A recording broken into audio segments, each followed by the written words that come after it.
Alola tout le monde! On se retrouve pour un nouveau challenge et pour la première fois de ma vie, je vais jouer à un jeu de la 7ème génération! Enfin! Comme vous l'avez vu au titre, on va essayer de finir Pokémon Soleil avec une équipe monoplante non évoluée. Comme pour le challenge sur Pokémon Saphir avec la mono eau, je vais devoir finir le jeu qu'avec des Pokémon de type plante de première forme et qui ont au moins une évolution. Par exemple, Croquine, c'est ok, vu qu'il a une évolution et que c'est un Pokémon de premier stade. Macronium, ce n'est pas ok car c'est un Pokémon de deuxième stade et c'est l'évolution d'un Pokémon. Et Vortante, ce n'est pas ok car ce n'est pas un Pokémon de première forme. Voilà, j'espère que c'est clair pour vous. Allons faire rapidement un petit tour stratégique sur le type plante. Alors le type plante est ce que j'appelle un type mid. Il a 4 résistances au type sol, eau, plante et électrique. Et en échange, il a 5 faiblesses au type insecte, glace, feu, vol et poison. Et retenez bien les 3 derniers types parce que vous allez voir que durant toute la vidéo, ils m'ont bien cassé les couilles. C'est je pense à ce jour le challenge le plus compliqué pour moi, plus compliqué qu'avec Ruben. On va passer aux règles. Seuls les Pokémon de type plante sont autorisés dans mon équipe. Interdiction de me soigner pendant les combats. Je m'autorise à utiliser les capacités Z que si j'en ressens le besoin. Et je m'autorise à leur faire tenir des objets. Bien, maintenant que je vous ai présenté tout ça, allons voir si c'est possible de finir Pokémon Soleil avec une monoplante non évoluée.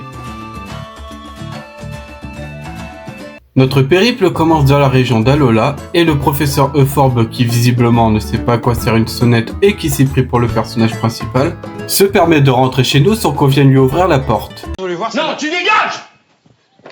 Sinon je t'en colle une! Il vient nous chercher afin de faire la rencontre du doyen du village, sauf qu'il n'est pas là. On aperçoit une fille au nord qui va je ne sais où, donc en attendant le doyen, on la suit. Son Pokémon a décidé sans aucune raison d'aller se foutre en plein milieu du pont où il se fait attaquer par des piafs à bec. On part le secourir et le pont s'effondre. Mais heureusement, on se fait sauver par le gardien de l'île, Tokorico. La fille se nomme Lily et nous remercie d'avoir sauvé son Pokémon. Le doyen qui se nomme Pictorius est arrivé et nous fait notre premier Pokémon.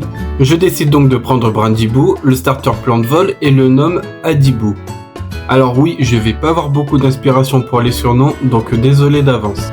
On fait la rencontre de Tilly, le petit-fils du doyen, et il veut nous affronter en combat. Il a pris le starter de type eau, donc on le défonce sans difficulté.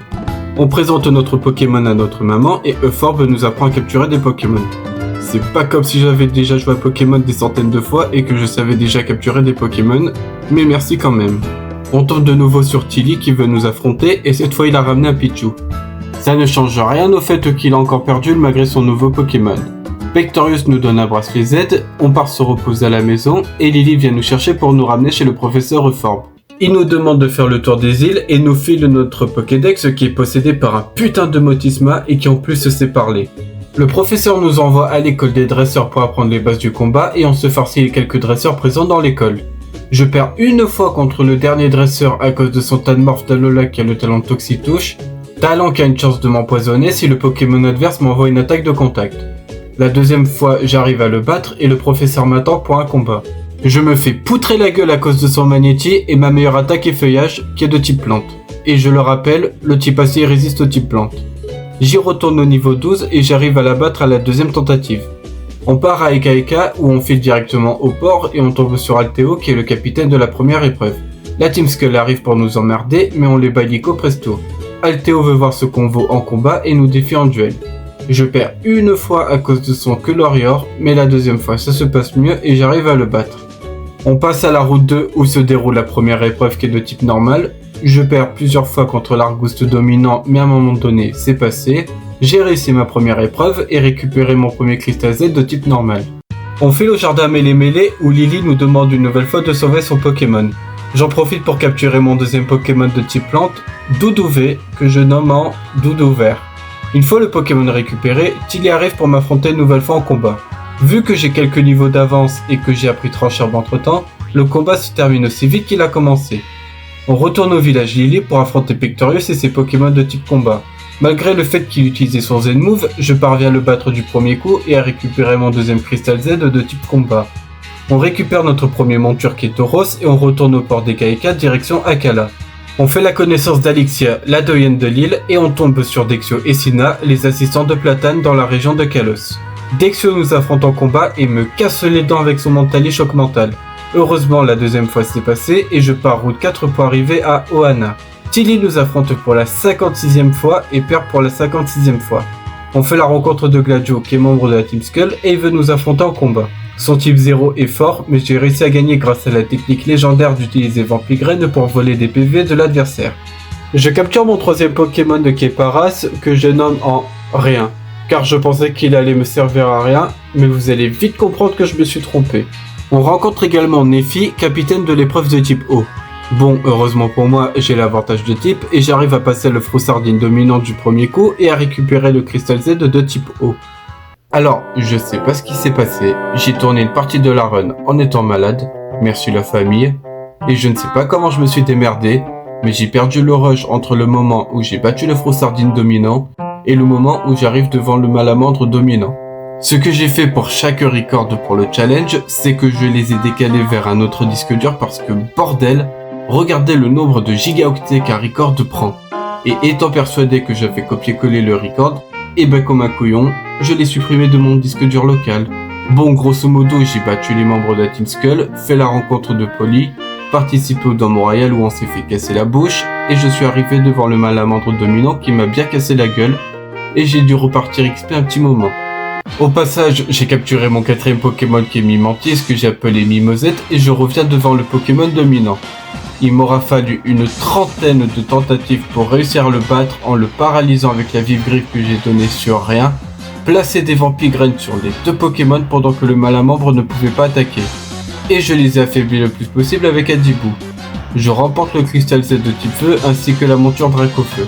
Je pars au nord route 8 pour arriver à la forêt Sombrefeuille où se situe la prochaine épreuve qui est de type plante.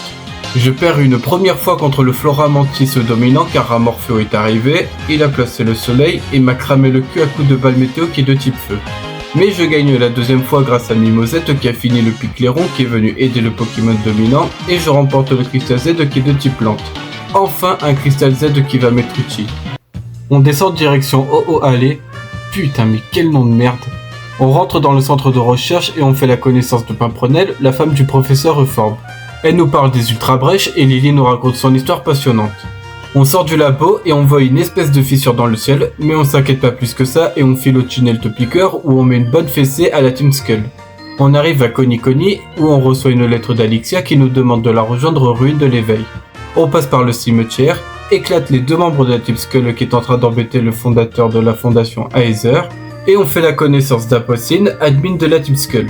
Elle nous défait en combat et m'éclate la gueule à cause de son Tritox qui est plus rapide, qui me crame le cul et qui m'empoisonne avec Toxique.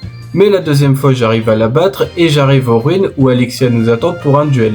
Malgré mon avantage de type vu qu'elle utilise des Pokémon de type roche, son Loup-Garou Zen Move me pète la gueule et il m'aura fallu 5 tentatives pour réussir à la passer et récupérer mon Crystal Z de type roche. On part direction club Ano où Sobon nous attend pour nous emmener au paradis Aether. On fait la rencontre des Almina, la présidente, et pendant qu'on blague, une ultra brèche s'ouvre et un drôle de Pokémon en sort. On l'affronte, je perds une fois parce qu'il est de type poison, mais la deuxième fois il a préféré fuir comme un lâche. Après ce combat, on part direction l'île. Oula, oula! Et à peine on est arrivé que ce comte de Tilly veut nous affronter une nouvelle fois. Et cette fois, il a ramené un Pyroli qui m'a ouvert en deux sans que je ne puisse faire quoi que ce soit. On rentre dans le parc Malier et pendant 15 minutes, j'ai cherché à capturer un Chlorobule avant de comprendre qu'en fait il était disponible que dans la version Lune. Génial. On fait un coucou à Euphorbe et on accompagne Lily à la bibliothèque où on fait la rencontre de Margie, la capitaine de l'épreuve Spectre. On part direction Route 10 où on tombe sur deux membres de la Team Skull en train de voler un arrêt de bus. On les bat et on prend le bus pour arriver au mont Okulani afin de faire la prochaine épreuve. On fait la rencontre de Molène, un ami à Team de Forbe, et il veut voir ce qu'on vaut en combat. Il commence le combat avec un armure qui a une double résistance aux attaques de type plante, donc autant vous dire que je ne passe pas un bon moment. Je pars XP un petit peu sur les hautes herbes à côté en affrontant des rapaces de pique parce que sinon c'est pas drôle, et je reviens avec quelques niveaux de plus, et cette fois j'ai réussi à le passer. On passe à l'épreuve de type électrique où le but consiste à deviner d'où provient le son. On répond aux énigmes et le Lucanon dominant arrive. Il m'aura fallu une quinzaine de tentatives pour réussir à le passer et j'en suis pas fier. Tout ce que j'ai fait c'est placer des Vampigraines sur les deux Pokémon en face Et j'ai switch à chaque fois mes Pokémon pour voler le plus de PV possible de Pokémon jusqu'à finir le Lucanon dominant avec Adibou. Je remporte mon Crystal Z de type électrique et retourne au parc de Malier où on fait la rencontre de Guzma, le chef de la Team Skull. Euphorbe nous envoie au charbon pour l'affronter et ses Pokémon insectes me cassent en deux. Surtout son Mégalos qui est plus rapide que toute ma team et qui a l'attaque d'Art Mortel qui augmente l'attaque de 3 crans si elle met le Pokémon adverse KO. La deuxième fois j'ai réussi à le battre et il a pris la fuite. On traverse les routes 11 et 12 où Polly nous offre notre nouvelle monture, un Bourrinos. Et on arrive à la route 15 où on rentre dans le foyer Aizer et Margé nous amène jusqu'à la prochaine épreuve qui consiste à prendre en photo les Pokémon qui s'amusent à bouger des objets. On les bat tous et on arrive devant le Mimikyu dominant. Et il me détruit, je ne peux rien faire contre lui. Donc, je retourne XP sur les hautes herbes à côté. Au passage, je suis retourné à la forêt sombre feuille de nuit où j'ai capturé mon 5ème Pokémon, Spododo, que je nomme en professeur. Pourquoi ? Parce que qu'est-ce qui nous endort le plus souvent ? Les professeurs à l'école. Voilà, je cherchais pas plus loin. Je reviens devant le Mimikyu dominant et les fantômes qui viennent l'aider sont chiants. Ils m'endorment en permanence et m'empêchent d'attaquer. Au bout de plusieurs essais, j'ai réussi à coup critique le Mimikyu avec Adibou, à finir le Spectrum adverse et à remporter mon Crystal Z de type Spectre. On retourne au foyer Aizer où la Team Skull se trouve devant l'entrée, Aposté nous réaffronte de nouveau et me déglingue sans aucune pitié. Son Nosferalto me casse en deux avec l'âme d'air, et si par malheur j'arrive à le mettre KO, elle a fait évoluer son Tritox en Malamandre et elle me détruit avec un rebondis-feu. Et je ne peux rien faire contre elle. Elle est beaucoup trop rapide et tape beaucoup trop fort contre moi. Je retourne une nouvelle fois XP et après 6 tentatives seulement, j'ai réussi à la battre. On apprend que le manglouton du gamine a été enlevé par la Team Skull et qu'il l'a emmené dans leur base dans une ville abandonnée. On part à coup de Sharpedo leur remonter les bretelles et on arrive aux route 17, lieu où se trouve leur base. Ils sont chiants à battre car ils n'ont que des Pokémon de type poison et je perds une fois contre un duo de dresseuses car elles ont un Nosferalto qui m'a ouvert en deux. Je les esquive, me retrouve de nouveau devant Guzma et cette fois j'arrive à le battre du premier coup grâce à ma nouvelle attaque, Rapace. Je libère le manglouton qui a été capturé, le ramène à Margie et retourne au foyer Aizer où cette fois c'est Lily qui a été capturée par la Team Skull. Gladio arrive tout furieux, se défoule sur moi avec son Nosferalto et éclate ma type sans sommation. Ça commence à pas me péter les couilles là de me faire battre par des Nosferalto. On part à l'embarcadère avec Gladio, Dan le doyen de l'île veut nous affronter en combat et me déglingue à coups de Z-Move avec son Persion d'Alola et de Rayon Gemme. Pour la deuxième fois je me laisse pas avoir, j'arrive à le battre et à récupérer mon Crystal Z de type Ténèbres. On retourne au paradis Aizer où on affronte les employés avec Tilly et Gladio, on tombe sur Sobonne qui bloque la route et on le bat avec Gladio. On traverse un couloir rempli de membres de la Team Skull et on se retrouve une nouvelle fois devant Guzma. Il a chopé un Mascadra qui baisse mon attaque avec intimidation, couplé avec son Samouraï Escarmouche, il m'aura fallu une bonne dizaine de tentatives pour réussir à le passer et arriver devant Elsamina. Elle nous amène avec Lily dans son laboratoire secret, ouvre plein d'ultra-brèches, ce qui oblige les gardiens de l'île à intervenir et elle nous affronte en combat. J'arrive à la battre du premier coup et elle se fait aspirer par une ultra-brèche avec Guzma qui a eu la bonne idée de sauter dedans avec elle. Le Pokémon de Lily a changé de forme et nous on part se reposer après ces événements épuisants. On rejoint Lily à l'extérieur qui a sorti un power-up Jinda Shonen en changeant de coupe de cheveux et Gladio nous donne la flûte de lune, objet qui sert à invoquer le Pokémon légendaire de la jaquette du jeu ainsi que la Master Ball. On part sur l'île de Pony afin de récupérer la deuxième flûte nécessaire à l'invocation et on capture notre dernier Pokémon, Neneuf, que je nomme avec un surnom original, Omelette. On part récupérer Polly qui est devenue la nouvelle doyenne de l'île et on arrive à l'île Noix de Coco où on récupère la deuxième flûte. On retourne sur l'île de Pony direct sur le canyon où on tombe nez à nez avec les membres de la Team Skull. On les démembre et Apostina leur dit que c'était inutile car on doit sauver Guzma. Et Elsamina aussi mais ça je crois qu'ils s'en foutent. Elle nous donne un Crystal Z de type poison et on affronte Polly qui a des Pokémon de type sol. Ça se passe du premier coup et je récupère mon Crystal Z de type sol. On pénètre dans le canyon où je me fais stopper net par le premier dresseur qu'un Chartor et un Arcana. Bon, je perds pas plus de temps que ça et je retourne XP et au passage j'ai récupéré le Crystal Z de type vol. Je retourne affronter le dresseur et cette fois j'arrive à le passer du premier coup. On traverse le canyon en compagnie de Lily qui soigne régulièrement mes Pokémon.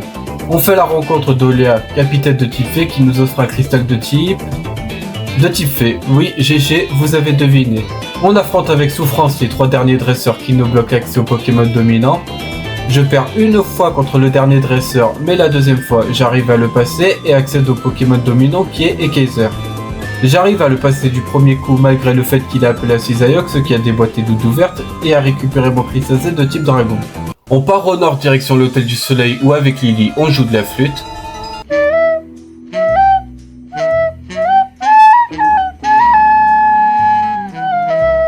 Le Pokémon de Lily évolue en Solgaleo et fonce avec nous dans une ultra brèche.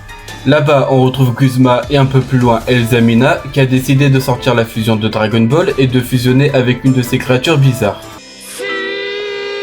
Fusion. Elle nous affronte de nouveau et tous ces Pokémon ont l'air boostés comme les Pokémon dominants. Mais heureusement pour nous, c'est pas ça qui va nous arrêter et Adibou, qui visiblement en avait marre de ses conneries, s'est pris à lui tout seul toute l'équipe des Amina comme le gigachat de qu'il est. Elzamina revient à elle et on s'en va avec toute la clique de cet endroit bizarroïde. Solgaleo a pété les plombs et veut nous affronter. Je le mets KO, mais le jeu veut que je le capture, sinon le scénario n'avance pas.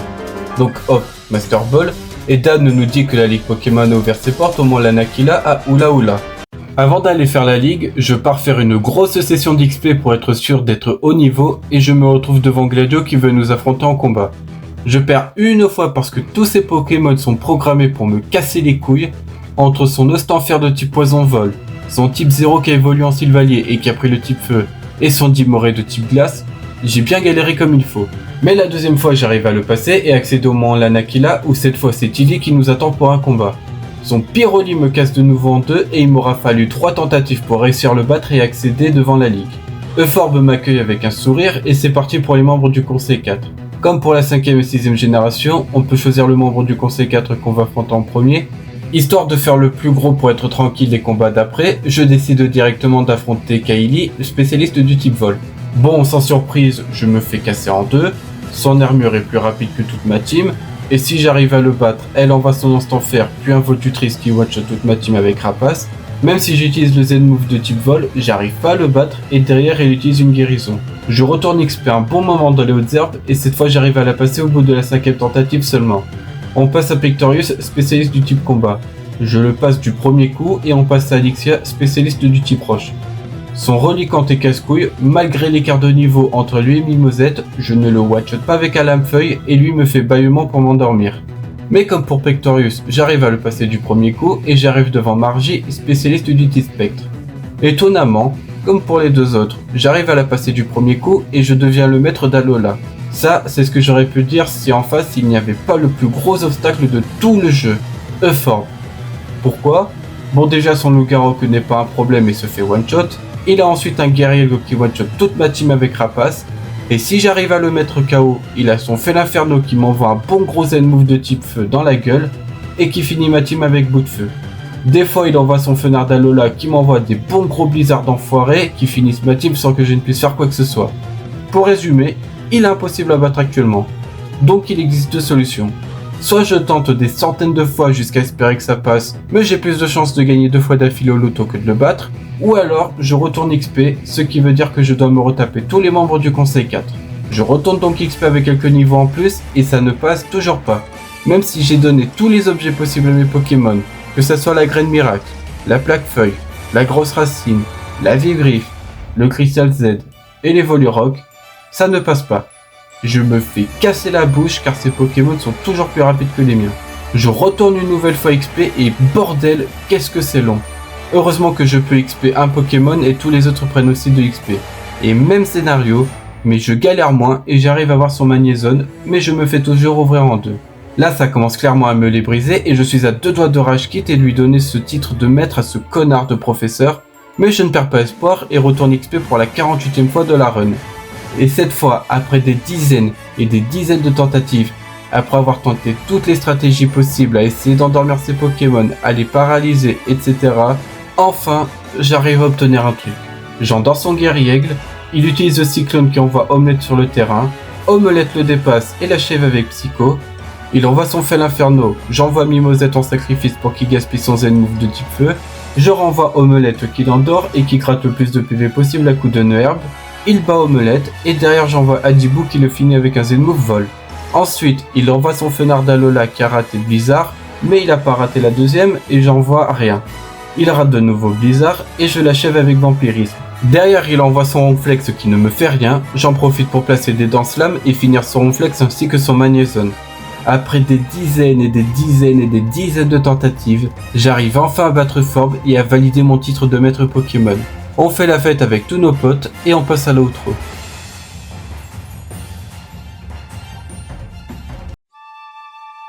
Et voilà comment je suis devenu le premier maître d'Alola avec une monoplante non évoluée. J'espère que ce challenge vous a plu, il était très chiant pour moi, j'ai pas mal souffert à de nombreux moments, mais j'ai pas lâché prise et je suis allé jusqu'au bout. Je me réserve le pseudo post-game pour le prochain challenge avec un Pokémon parce que là je n'en pouvais plus. En tout cas, c'était tout pour moi. Salut tout le monde!